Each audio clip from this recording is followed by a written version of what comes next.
دیکھو، ہمیں اللہ رب العزت نے انسان بنایا تو ہمیں چاہیے کہ ہم دوسروں کو فائدہ پہنچائیں، گھر والوں کو، رشتہ داروں کو، قریبی پڑوسیوں کو، مسلمانوں کو، اللہ کی مخلوق کو ہم فائدہ پہنچائیں۔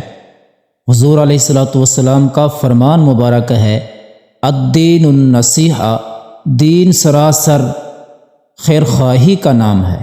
دین تو ہے ہی خیر خواہی کا نام، تو ہمیں دوسروں کے ساتھ خیر خواہی کرنی چاہیے۔ لیکن آج ہم چینج ہو گئے ہیں، آج ہمارے ذہن آؤٹ ہو گئے ہیں، ہماری سوچیں الگ مختلف ہو گئی ہیں۔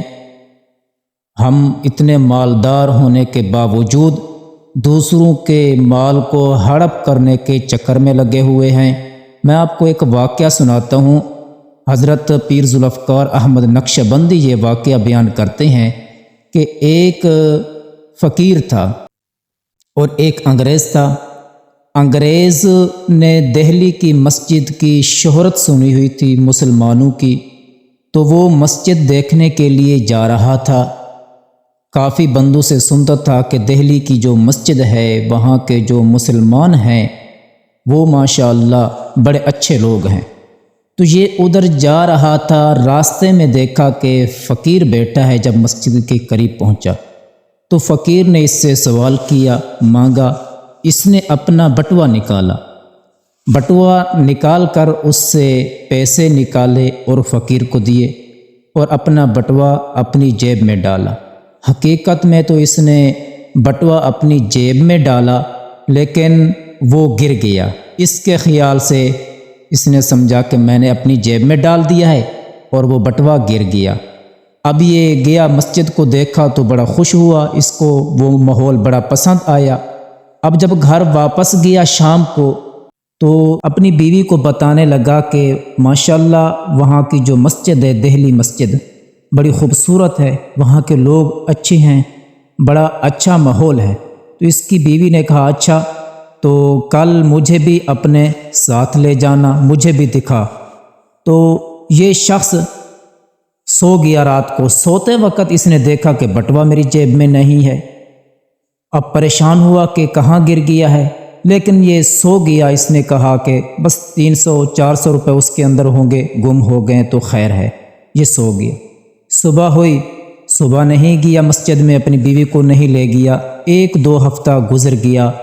1-2 ہفتہ گزرنے کے بعد اپنی بیوی کو ساتھ لیا اور کہا کہ تجھے دہلی کی مسجد دکھاؤ۔ اب یہ اور اس کی بیوی دہلی کے مسجد آئے اور سیڑھیاں چڑھ رہے تھے، دیکھا کہ وہی فقیر جس کو اس نے پیسے دیے تھے بٹوا نکال کر، وہ اس کی طرف آ رہا ہے۔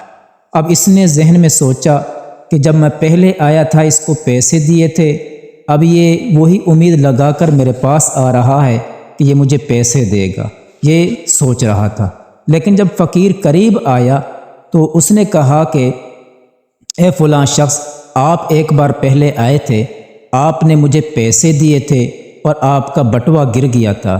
میں نے یہ تب سے آپ کا بٹوا رکھا ہوا ہے، میں نے آپ کو تلاش کیا کافی بار، آپ مجھے ملے نہیں ہیں، یہ آپ اپنا بٹوا سنبھالیے۔ اب یہ حیران رہ گیا، اس نے دل میں سوچا کہ اس کے پاس کچھ نہیں ہے، فقیر ہے، مانگنے والا ہے، روڈ پہ بیٹھ کر بھیک مانگتا ہے، اس کو 400 روپے بٹوا میں تھے، وہ مل رہے تھے، اس نے اپنے پاس کیوں نہیں رکھے؟ اس نے اس سے پوچھا تو فقیر نے جواب دیا۔ فقیر نے کہا کہ میرے ذہن میں ایک خیال آیا کہ میں رکھ لوں، لیکن پھر دوسری مرتبہ میرے ذہن میں خیال آیا تو میں نے کہا میں نے نہیں رکھنے۔ تو وہ شخص انگریز پوچھنے لگا کہ تو نے کیوں نہیں رکھے، کیا خیال آیا تیرے ذہن میں؟ اب جواب سنیے فقیر کا، جواب سنیے، توجہ کرنا۔ فقیر نے کہا کہ جب میرے ذہن میں خیال آیا کہ میں رکھ لوں، پھر دوسرا خیال آیا کہ اگر میں رکھ لوں گا تو میں نبی علیہ الصلوۃ والسلام کا امتی ہوں، اور یہ جو ہیں غیر مسلم، یہ عیسیٰ علیہ الصلوۃ والسلام کے امتی ہیں، تو ایسا نہ ہو کہیں کل قیامت کا دن ہو اور اللہ کے سامنے محشر کا میدان لگا ہوا ہو تو عیسیٰ علیہ السلام ہمارے نبی کو گلہ دینے لگے کہ دیکھو اے نبی محمد صلی اللہ علیہ وسلم، آپ کے امتی نے میرے امتی کی چوری کی تھی، میں اس ڈر کی وجہ سے کہ میرے نبی علیہ السلام کو حضرت عیسیٰ علیہ السلام سے یہ بات نہ سننی پڑے، اگر سننی پڑ گئی تو پھر میں شرمندہ ہوگا اپنے نبی علیہ السلام کے سامنے۔ تو دیکھو کہ اس وقت کے فقیر کہ جن کے پاس کچھ نہ ہوتا تھا، وہ بھی اپنی ایمان کی اس قدر حفاظت کرتے تھے، اور آج کل دیکھیں فقیر تو کیا مالدار لوگ بھی چوری کی طرف لگے ہوئے ہیں، چوریاں کر رہے ہیں، دوسروں کا مال ہڑپ کرنے کے چکر میں ہیں۔